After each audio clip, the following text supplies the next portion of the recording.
Thomas Green here with Ethical Marketing Service. On the podcast today, we have Gail Gibson. Gail, welcome. Hi, thanks for having me on. It is my pleasure. Would you like to take a moment and tell the audience a little bit about yourself and what you do? Sure. I am a performance and leadership coach, and I help business and corporate leaders to achieve peak personal performance. Now, I do that through using a can-do approach, which I have created over many years of coaching. I've been in business now for almost 16 years, and I've been coaching for 13 of those. So I created this approach through my own life experience and through my coaching experience and gaining knowledge and using skills and tools, etc. And I have worked globally and lived globally. So I guess that's really who I am and what I do at this stage. Well, if you've been coaching for 13 years, you've probably seen maybe some commonalities, some recurring themes of people who come to you for coaching. What would you say the recurring themes are in relation to people who are reaching out for help? The recurring theme that has come up for me is when people are really stuck. So they're at a crossroad, whether it's in their career or in their business. So because I work with leaders and focus on leaders, a great deal of my experience when I was living in the UK was working with small business owners who were wanting to develop themselves and wanting to develop their brand and their business. So a lot of the time I worked with, it was women who were coming to me and saying, don't have the confidence to become a successful business person. So they had limiting beliefs. They didn't know how to sell themselves. They really didn't understand how to network themselves and create impact and engage with their audience. So what I quickly realized was that there was those self-leadership and those soft skills that needed to be developed first, and then we worked on those, and then we grew the business.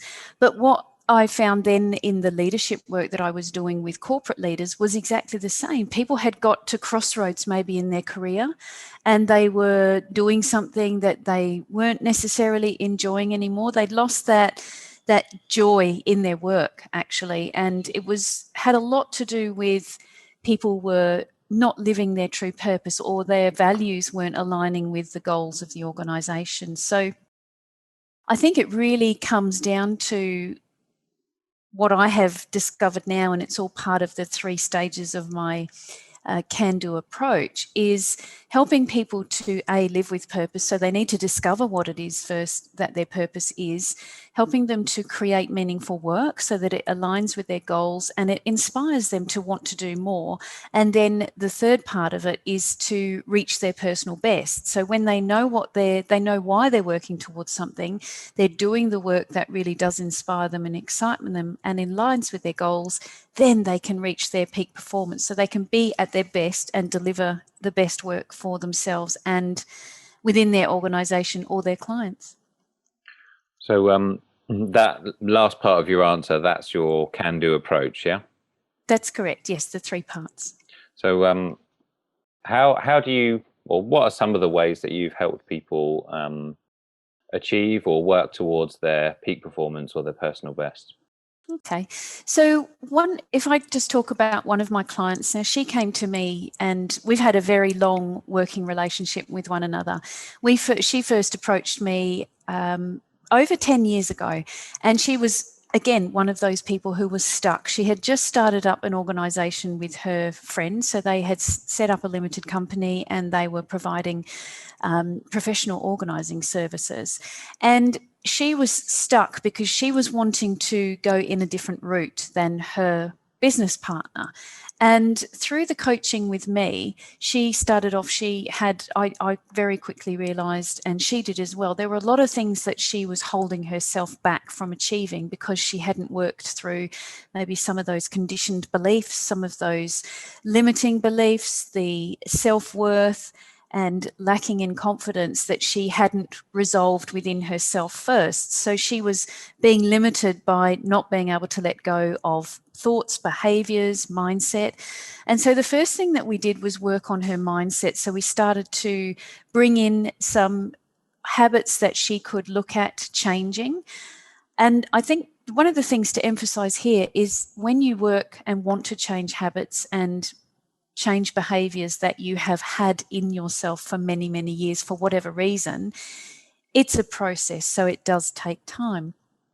And so I worked with her, and she started to chip away at and win through some of these behaviors and changes that she wanted to bring about. So she was starting to get into a position where she was feeling more confident in herself, and she was ready to take flight and to actually have that discussion with her business partner and say, we're going in two different directions. Let's have a think about, what do we want the business to look like? Where do we want the business to go?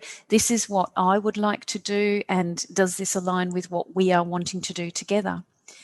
And it was at this stage, because of this growth in confidence that she had developed, her and her business partner parted ways. And she then set up her own business with her own aligned goals, her own vision, and she was creating that meaningful work that she wanted to be doing and delivering for the clients that she was winning business with. So we have built over the last 10 or more years a very successful ongoing relationship, because what she's always tapped back into is the accountability coaching, which is a key part of the service that I offer to business and corporate leaders. Now, once you coach somebody and get them into a position that they have adopted habits and they have maybe changed behaviors and they're taking new actions, they have their goals in hand and they're working toward achieving them, it's about sustaining that growth and that development that they've taken on. So accountability plays a key part next. So what I do with my clients as well, after I've finished maybe a coaching program with them, is we set up accountability points at quarters throughout the year. So once every 3 months, we meet up with each other. We have a session where we talk about what's worked, what hasn't worked, what's the push to move next? So what do we want to do to elevate, to really stretch those goals and get to the next stage? So we've had this accountability working relationship and client partnership going for all of the years that has been happening. So to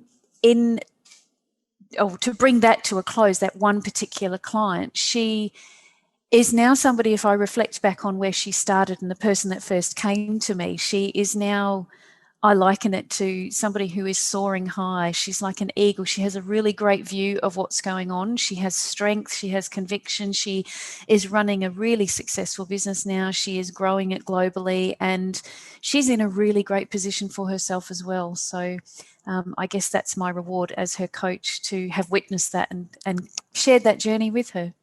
Sounds like a good example. Thank you touched on limiting beliefs. So I suppose I wanted to ask you, I think people are aware of or generally speaking, people are aware of the concept of limiting beliefs, but I wonder, what's your thoughts on the percentage of people who are consciously aware of what their limiting beliefs are? Do you, in your view, do you think people are conscious of it, or is it something that runs in the background and they're not really aware of it? I think there's a bit of both, and I've seen that as in two different ways. So I think what you're saying is, I think a lot of the time people, it's that background cog, and they've got them and they may be a little bit aware of them, but it's until they're forced into maybe a situation where they want to grow or they want to change something that they really come to the forefront, because those are the things that hold people back. They're the things that we give permission to say, there's that little monkey on the shoulder, or I like in limiting beliefs, I call them little bastards, and I hope it's okay to swear on your show. But it's those limiting beliefs, those things that we allow to hold us back. So I think you're right in saying, are we aware or are we not aware?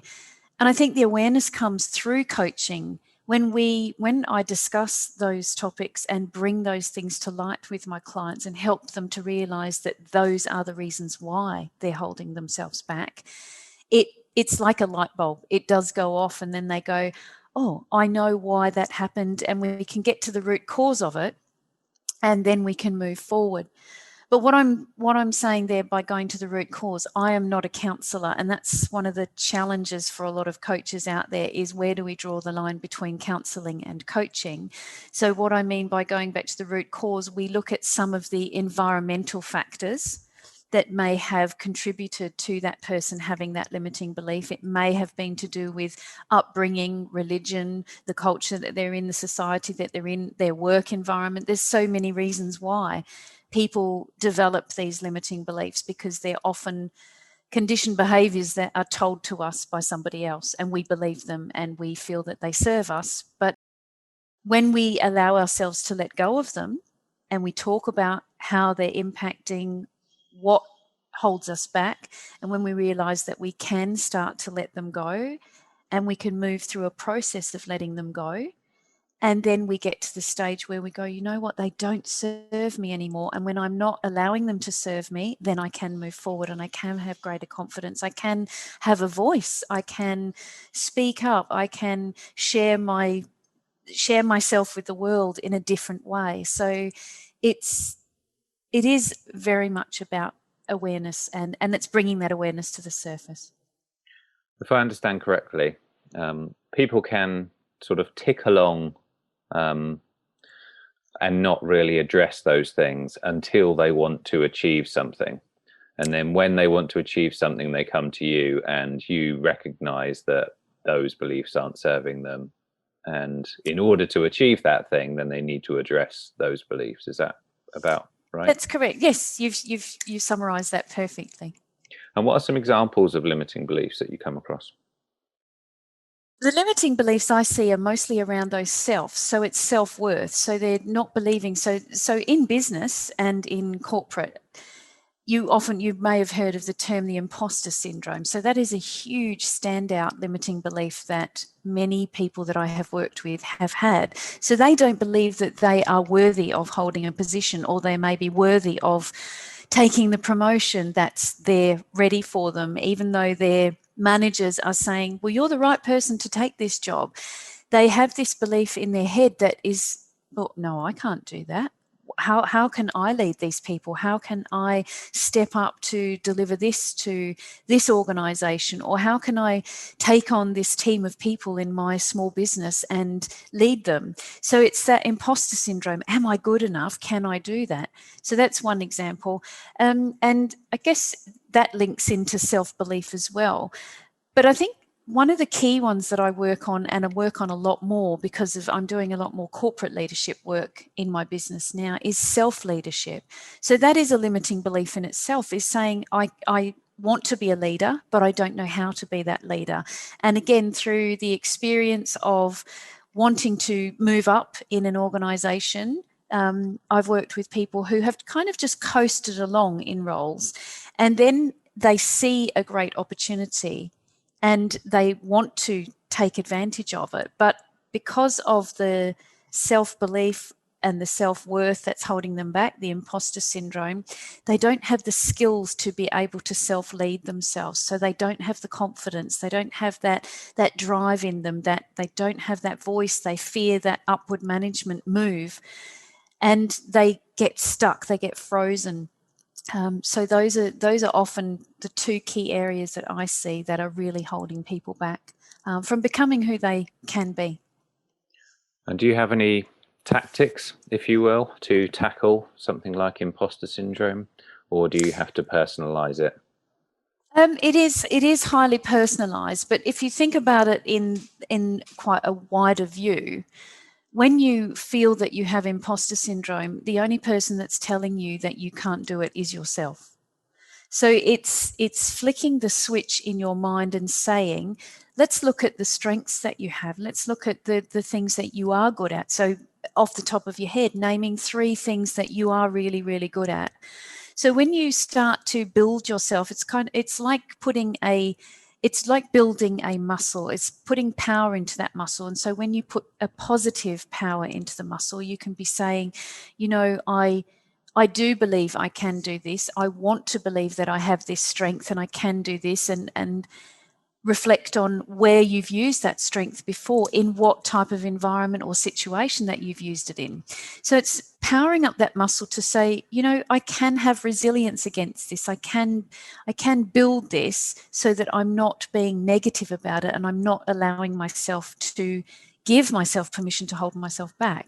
So it's about saying, I am not an imposter. I can work through this. There's lots of different tools and techniques, but it does take time. It is once again part of a process to be able to move forward from telling yourself that you are that imposter. I do like the can-do approach. I tend to be a very positive person. Mm-hmm. I do like to get people's opinions on the self-imposed limitations, and telling yourself you can't do something when you can, versus telling yourself that you can do something that you actually can't. Have you got any thoughts on that? Okay, I think that's a really good question, because does that bring in the idea of the whole imposter syndrome? So are you bigging up yourself that you can do something when you don't necessarily have the skills? And one of the things that I have learnt over the years, and especially when you're running a business or you are in a team of people, is even if you say yes to something, that you can do it. And I think I've been taught this and read this from a lot of gurus out there. And when you say yes to something, if you have a strong network of people around you that can support you and that can help you achieve that, then you can say yes to something. So what I'm saying here is, it doesn't just have to be a solo effort. It can be that you can say yes to something even though you may not be able to do it, but somebody that can support you and within your network who you trust, who has the skills to do that, can step up and do that for you. Okay, so are you referring to sort of like mentoring or delegation now? It could be a combination of both. It could be the support from somebody who can get you into that position to be able to do it, or you can have that delegation within a team situation, or a delegation within your own small business as well. Okay. I read on your profile that your can-do approach somewhat comes from your own story. So, Mm-hmm. and I've mentioned it before in the podcast, where people who are able to teach this well have actually gone through it themselves. Mm-hmm. So, does that apply to you? And would you like to share your story of your Sure, can-do sure. approach? Yes, yes. So I think my can-do approach came from, well, I know it did. It stems right back to my childhood. So I had a childhood that was pretty free and easy, free-spirited, quite harmonious, but there were challenges to my childhood as well. And when I think back now, as I reflect on it, I think the challenges that I had to face then set me up for life. So going through situations that were difficult, going through struggles sometimes, it allowed me to adopt and develop the key traits of you need to have when you adopt a growth mindset. So when you're faced with a challenge or a setback in your life, you learn to overcome it. It may be tough at the time, but it teaches you something. And if you take the approach and say, well, I can get through this.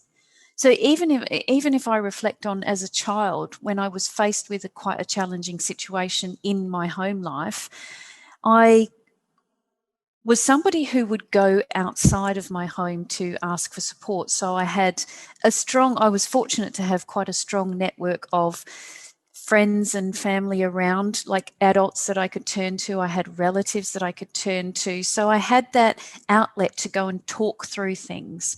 And so what that helped me to do was talk through my challenges and to get somebody else's perspective to help me. And by doing that, that helped me to be more resilient toward what I was going through. So from childhood, I then go through to my education, and I took a can-do approach and thought, I'm going to get my education finished and I'm going to spread my wings and fly. So travel became my next big can-do moment, I guess, in life. And the first thing that I did, which helped me to be faced with quite a big challenge of going somewhere I'd never been before. So, you know, I mean, if you're a traveler yourself, there's always that first time you get on a plane and you go to a destination that you've never been to before. You don't know what it's going to look like. You don't know what's going to happen. You just don't know what it's going to be like, how you're going to feel when you get there. But I know from that experience on that plane, I was leaving family behind. I was leaving a friendship group that I'd had for many, many years. I was leaving security and knowing people. And I was going somewhere where, yes, I had a job to go to, but I didn't know anyone. And I was fearful and yet excited at the same time. So by having those emotions, when I got there, what I quickly learned that is I had to adapt to the situation. I had to be flexible. I was learning new things about living in a new country. Luckily, the country I went to was, I could speak English, so I didn't have to learn a new language or anything, which probably would have been another challenge and maybe another one that would have helped me grow. But there were different customs and different traditions in this particular country as well. And so I guess being resilient and getting through the fact that I was missing my family and I was missing what I had, but I was also embracing new experiences and a new life. And it really captured my imagination and became a core part of my life from that day forward. So I spent the time over there. I spent 6 months living there, came back to Australia. I met my husband and we've been traveling the world ever since. So we have embraced this whole can-do approach to saying, you know, keep adapting, keep meeting people, keep having conversations, keep challenging ourselves to live in different places and take on whatever that teaches us. So have those life lessons. And so with that, I then lived in the UK. I left Australia, came to the UK, and we lived there for almost 25 years. And then we took another giant leap of faith and we moved to Malaysia in 2018. So coming here has probably been one of the toughest challenges over the last 30 years that we've been travelling together, in that it was, I guess we'd been travelling here for many years, so we were aware of the cultural differences. But when you live somewhere, it's very, very different. So we had quite a few setbacks and challenges we had to win through and adapt to, be flexible to, take that can-do approach and say, you know what, we're not going to give up. We're not going to throw the towel in. We're going to keep going. We're going to keep winning through. And then lo and behold, the wonderful global pandemic hit, which we've all had our own challenges for. And so I think it's the strength of I've kept building this whole can-do mindset throughout my life. And so by using those tools and building that as part of my life purpose, I use it now as a very strong coaching approach to help others to develop a growth mindset, to think about how you can too build can-do into your mindset, into your body and into yourself, so that you can achieve peak performance in your life. Well, thank you for going through that. I would imagine, I don't know this to be true, but I would imagine that there are other people who have traveled and they've been a bit miserable. They've been a bit like a Grinch attitude rather than a can-do attitude. What do you do differently in order to have a can-do attitude, either in travel or just generally speaking? I think that I've always taken a very positive outlook. You know, even when you get on a plane for the first time and you go somewhere, and even if you've had a difficult experience. So we've all experienced delays in airports and cars not turning up, or hotels being changed, or something happening. But it all depends on the perspective you take and the attitude you take. Now, in the moment, you might get a bit angry and you might look at it and just think, why is this happening to me? What am I going to do about it? But a lot of the time, a lot of it is out of our control. So these things change, these things happen in the moment. And if we harbour on that, in the moment, I'm going to hold myself back, I'm just going to stay in this cycle of anger and limiting belief, and not see this situation for what it really is, then you keep your blinkers on, you don't remove the blinkers and actually see what's there right in front of you. And so from an experience like that in traveling, I've learned that, you know, the situation happens, you may get delayed, things change, and instead of holding yourself back, get out there and just embrace where you are at the moment. And 9 times out of 10, you get another room, another car turns up, the travel turns into something okay. But what you do learn about that experience is you learn that if you have those feelings, it's okay to acknowledge and accept those feelings for how you did feel at that moment. But if you can allow yourself to let them go and say, if I change my approach just a little bit and I open myself up to the opportunity and have a positive outlook, imagine what can happen. And it gives you that more of an adventurous spirit, that explorer mode, to just go, I don't know what else might be around the corner here. Something good will come of it.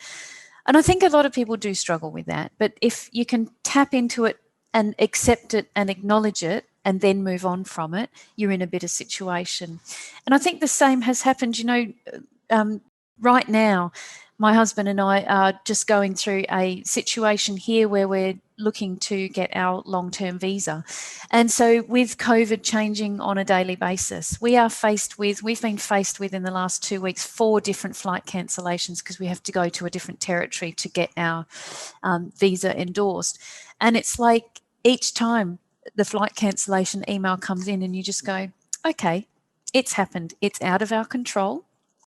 What can we do about it? So you talk to the airline, you can change flights, but it might seem for some people it becomes quite relentless. And at the moment, travel plans change at the drop of a hat. But it's being aware and saying, I'm not going to hold on to this. I'm not going to let it overtake my life. And I'm not going to just pursue this relentless negative energy and waste the energy.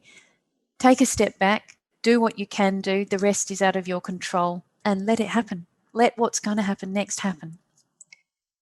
Have you got anything? What would you say to someone who is really struggling with that?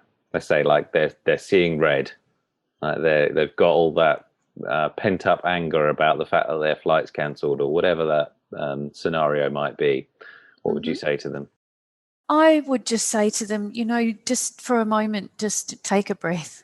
Because that, breathing is one of the best ways of ever calming ourselves down. And I have to remind myself about that. We're humans. We can get angry and we can get caught up. Just because I created and have this can-do approach, life isn't always fantastic. And we all get angry sometimes and we do hold on to things. And we have to remind ourselves and say, stop, pause for a moment, take a deep breath, and exhale again, and take another deep breath and then exhale again. And when we do that, we're actually saying to our minds, we're saying we're slowing down for a moment. We're trying to calm ourselves down just in that moment. And it's such a powerful thing to do.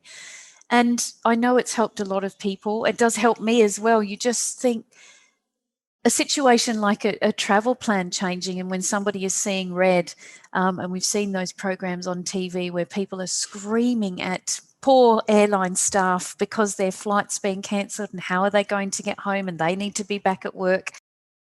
And it's in those situations that breath can be so, so important, and to take that step back and think, this is out of my control. If I hold on to this, I'm trying to control everything, but if I let it go, let's see what can happen next. And when you take that approach, and the poor airline personnel can actually not see red as well, because it must tire them out so much mentally that they're being shouted at all the time. But the person that's doing the shouting too, it lowers your blood pressure. It just calms everything else down. So breath, I would suggest, is the best way to do it. Earlier on, you mentioned putting it out to your network or networking. Have you got any thoughts or advice regarding remote networking? Because, I would imagine people, at least at the moment anyway, people can't physically go out and network. So have you got any thoughts on that? Yes, it's actually, I did 2 webinar sessions last week for International Coaching Week for my coaching body that I'm attached to. And the 2 sessions I ran were on networking, because my first book that I wrote in 2009 is called Making Connections. And it's all about how to network effectively to build better business relationships. Got quite a few thoughts on it. Yes, I have. But that was back in the time when it was all face-to-face networking. This was well before the advent of online Zoom meetings and masses of people all over our screens. But the thing is, what we can still do today is still show up, but we can do networking on an even smaller scale. So one of the things that I'm suggesting to my clients at the moment is tap into the networks that you've got existing. Don't forget the people. Maybe you haven't heard from people for a few months or several months, and we know that everybody is caught up in this global pandemic, but just tap into those clients that maybe have been a bit quiet recently. And so working with one of my clients in London, she recently did this, and she made a list of 12 people that she had realised had gone quiet in her database. She'd done work with them maybe 12 months ago, and they had been clients who had regularly rebooked her services, but as I said, they'd gone quiet. So she actually actively engaged and made contact with them. Now, not just an email, but she actually picked up the phone. And so she had conversations with them, and she got to chatting with them and saying, how were they really? What had been happening in their businesses? What had been happening in their lives as well? And she sent me an email about 3 weeks ago, and she managed to, through that networking, just by picking up the phone and visiting the quiet ones, she picked up she rebooked 8 client sessions out of the 12 that she got in touch with. So I think it's just tapping back into the existing networks we've got, and how can we add value to what we have done for clients already. So just see if that can work for you as well. So it's not necessarily about a particular media, it's more about the relationship you have with that person, maintaining That's it right. and being helpful. Yes, yeah, and tapping back into the strength of the network that you've built. Mm. You mentioned as well that you help people, either leaders or people with in leadership positions. Have you got any thoughts on that topic? You're feeding me at the moment, because I just published another book this year. I co-authored a book on leadership. It's called The Rise of C19 Leadership, See Beyond and Become the Leader You Were Born to Be. So the C19 is a play on our COVID-19 topic, but it's SEE, so it's about seeing beyond. So the idea came up one day when my co-author and I were writing a chapter, and we wrote online together during the pandemic. We started writing in June last year, and we finished our book by December, and we co-wrote everything online on Zoom calls. She would do the typing, and we would work through the ideas to go into the book. So we were talking one day, and I said, our leadership idea is all about seeing beyond. And so that was the play on words. So it was C19, and then we work that into our chapter title. So the leadership work, we have 8 pillars in our leadership book, and we've based it on the practical experience that we have seen through the pandemic. And we've addressed some of the shortfalls we've seen in leadership. Now, we talk about some of the historical, really successful leadership traits that have continued forward, which is where people have collaborated with their teams, where people have led from within the team. So it's not just leading from the top, it's leading and finding out what's going on with their people and moving forward from there. But then we've also noticed the shortfalls in such things like empathy. So, and being very inclusive about how we work with our teams in organisations as well. So with remote working, casting staff off to homes and all over the place, some leaders have shown that they were unable to work out how to keep their teams together and keep them working effectively, and tapping into finding out really what's going on and what's working for them, especially with families at home who may have young children. They're doing homeschooling, they've got bandwidth problems, they've got their partner also working in another room, the work-life balance, it all just gets very blended together, and it's like, what's happening to people? What's happening with their well-being? Are they able to get away from their work environment? Are they able to get away from the people in their house for a while? All of those kinds of things have come to the surface, that we notice that one of the key areas is prioritizing self-care. So when we can look at self-care, which taps in and links very much to the personal performance work that I do, when we look after ourselves, we can start to look after those around us, because we're looking after our mind, we're looking after our body, and we're looking after our inner self. And so we can start to radiate that out toward the people that we're working with. So we become more caring in our approach, we listen more deeply, we become more inclusive with our leadership as well. And empathy has risen to the top of the leadership traits that more and more leaders need to adopt going forward. And the one other one I just wanted to highlight was about adapting quickly and still continuing to lead effectively.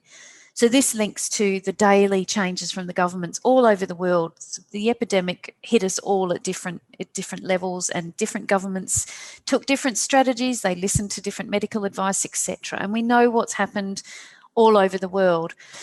And so as a result, people who are running businesses, whether it's a business leader or it's a corporate leader, they had to be keeping their teams abreast of these changes and what was happening and what was the impact. All the while, they're trying to still generate and produce whatever it is that they're producing as an organisation. So the best leaders were the ones who were keeping their teams well informed. They were still checking in with their teams, and they were being able to adapt maybe systems, processes, and this growing advent of digitisation in organisations as well. They were embracing all of these changes and being able to do this while still running their organisations successfully.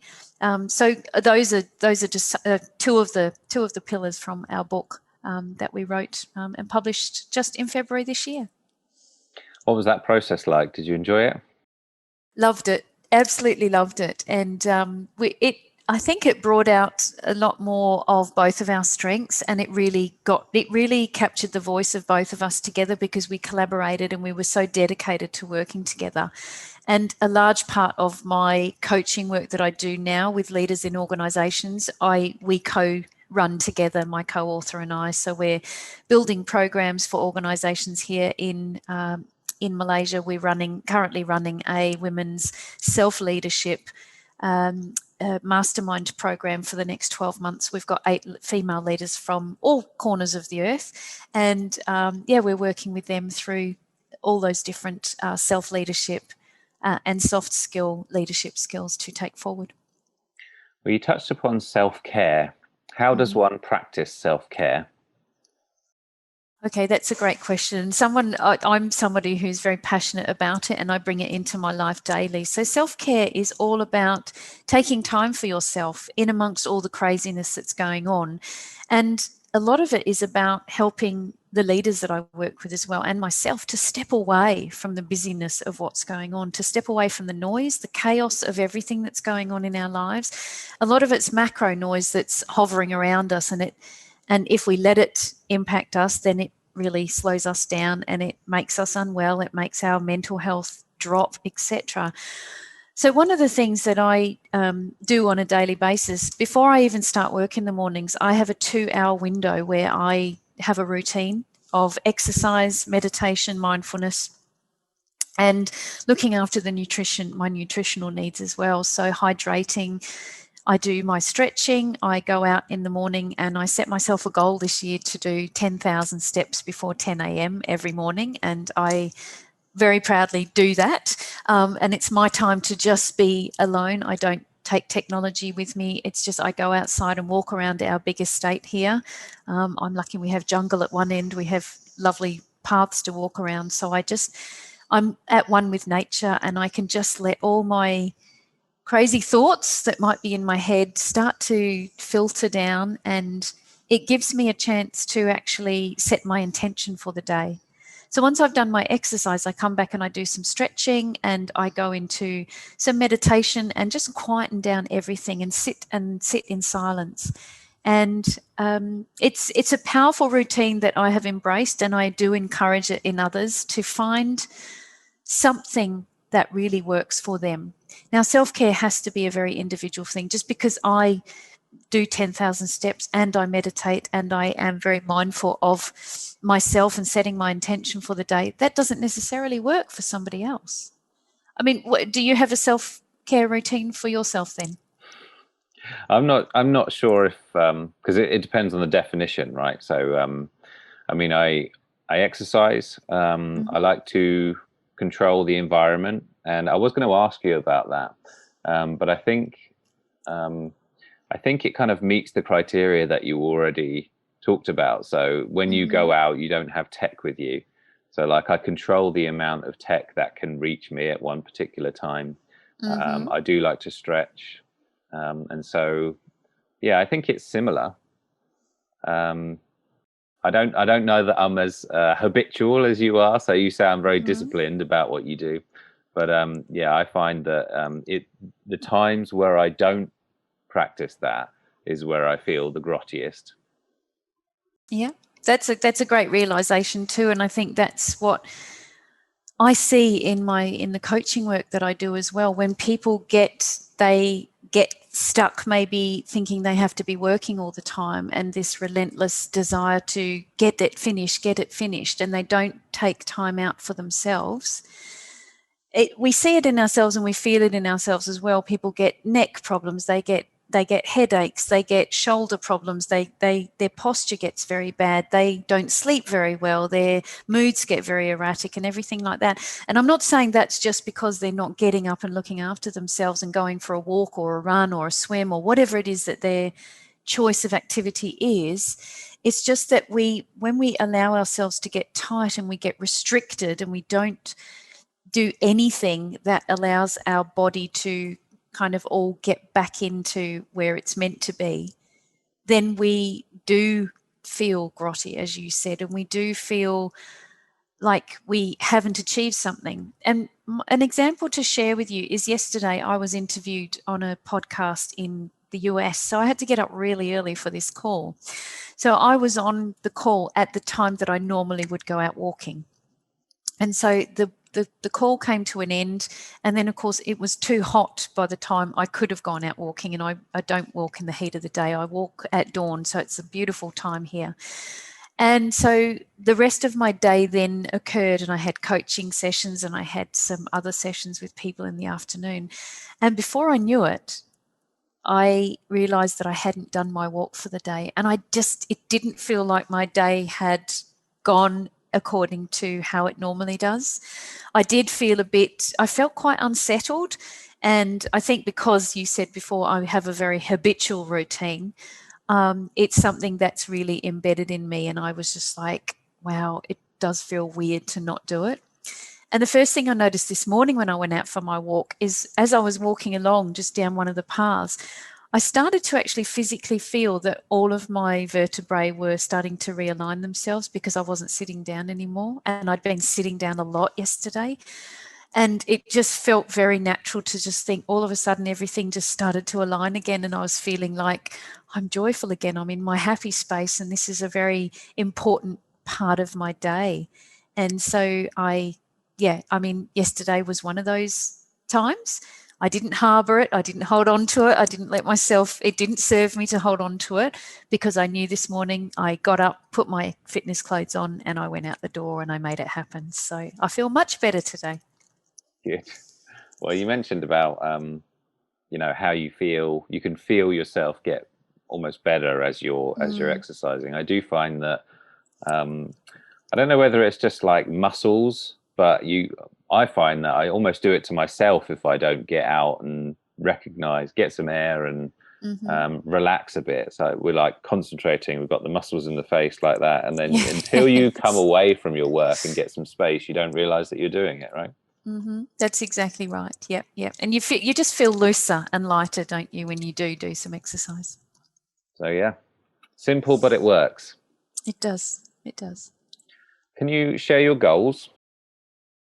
Yes. Okay. So I guess one of my goals is to write more. So these are longer term goals for me. So my primary goal and my real drive in my life is to write a few more books. I've written 2 business books. I'm currently halfway through co-authoring a 3rd book, which is another business book. But one of my real passions is to write a historical trilogy, and I have done a lot of research on the topic. It's an 18th century novel across many different places in the world, and I think it's this whole travel in me and reading, being the voracious reader that I am as well. So that is a long-term goal for me, is to write my 3-series novel. Another goal for me is to, I think this is a short-term goal, is to complete my new rebrand. So I'm not completely rebranding my business, but I'm going through a process at the moment where I'm getting a new website designed. I guess in a way, I have up-leveled my content. I've been working with a copywriter. I've just had some new photographs taken as well. So this is just a refresh of my brand, but it's a goal of mine to get it completed before the end of May. So that's another goal of mine. And I guess a personal goal for me moving forward in my life, and I think it's just a time in my life that I've got to, and it's about giving back more to communities. I think one of my big goals for next year, let's hope we're out of more of the pandemic situation that we're in, and we're not in and out of lockdowns continually. But there's something in me that just wants to become more involved in a community and charity and really give something back, whether it's my coaching expertise and support, whether it's copywriting and content, because that was the first business I ran when I first went into business back in 2005. I had a communication services. So I don't know what it completely looks like yet, but it's an act of paying it forward. And so, yeah, I'm still researching and finding a vision and a mission and purpose for that goal going forward. No, that sounds like a cool goal to implement. Thank you. I did. I had someone on the show who said that they did everything they wanted to do from a business perspective, and they had like an accident, so it was like a near-death experience. And the only regret or thing that they hadn't felt like they'd done is, like as you say, give back and share some of the success they had by helping others, essentially. Yes. So yes. And also not to forget your 10,000 steps every morning, right? Yes. Well, that is going really well for the year. I do. I'm dedicated to it, and when I can't make it, it's okay. I'll make up for it the next day. Oh, does that mean 20,000 steps?